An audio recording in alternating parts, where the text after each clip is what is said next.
Here's the CB175 carburetor. I have cleaned it all. It came out pretty nice. I did mess up the float chamber. I gave a little too much heat and it unsoldered itself. The pivot point for the float was stuck, and you don't want to force these things and bang them too hard. You need to make them come out easy. These posts will break off with just the slightest amount of pressure. So I was applying heat to get these to these posts and then using a penetrating oil, and I got a little bit too close to the float, and the float chamber detached from the float frame. But that's pretty easy to put it back together. That should go back together without too much trouble. A little bit of solder, a little bit of flux, and I can solder that right back on. Just want to make sure I get the position that it was in correct. But anyway, other than that, everything came out good. I'm going to go ahead and use this little applicator like a toothpick. I'm going to coat a lot of the small parts with oil to store. And then this carburetor is just going back into storage for future use. This carburetor is not going to be put on a running bike. I did manage to get through the jets.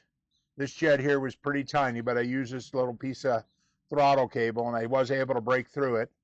And this jet was much significantly bigger hole, and this one was also cleared out. So this thing's ready to go back together, go into storage, and hopefully be reused in the future. All right, here you can see the CL175 carburetor. It's been cleaned.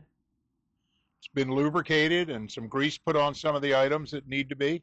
I'll identify it with a marker so I know what it is, and it'll go back into the parts stash for future use. All right, here's another part. This is a dashboard for a 73 to 75 CB500. I got this part in a box of miscellaneous parts I bought at a swap meet. If you look at it, I took it apart and I cleaned it all very well, put it back together, cleaned the wires, are all present. The body of the unit has some scratching on the paint, which can be easily repainted. But importantly, the jewels for each of the indicator lights are in perfect condition, and the fake wood green faceplate is in perfect shape.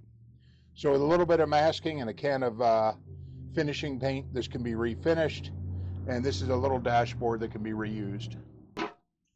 One of the things I did recently is I tore down a motor of a CL175. This is the transmission, the gear sets, the bearings. It seemed to be in perfectly good condition, so I took it out. I did not put it in the ultrasonic tank since I didn't want to get water underneath all the gears. I did spray some cleaner on it, and then I lubricated the bearings, and the bearings spin freely. They have a nice coat of oil on them. This is something that I'll go ahead and I'll label it. I'll put it into a bag and then into a small box, and I'll save it as a complete transmission in case I ever need a gear or a dog, I think they're called, the shifter mechanisms, or a bearing or anything. But it's in nice shape. There's no reason to throw this out. It's clean and it's ready to be stored.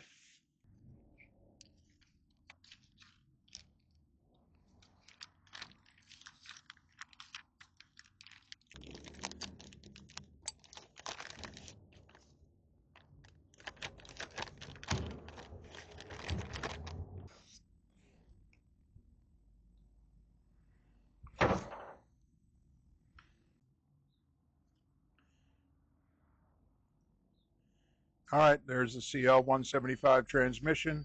A lot of good parts. I'll mark it on two sides, and this thing will go away. Hopefully in the future, I'll be able to help somebody out that needs a transmission for their CL175.